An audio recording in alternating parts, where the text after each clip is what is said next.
1 Minute English. In this 1 minute lesson, we are going to have a look at some different meanings for turn up. Turn up means to increase the intensity of something. We can use it for volume or brightness. For example, I couldn't hear the film, so I turned up the volume. The movie was too dark, so I turned up the brightness. Turn up can also mean to arrive unexpectedly. For example, Sophie was surprised when her mother turned up at her home.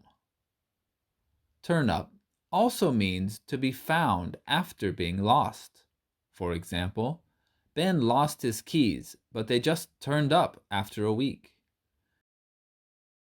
Give it a go. Try making a sentence using turn up and leave it in the comments below.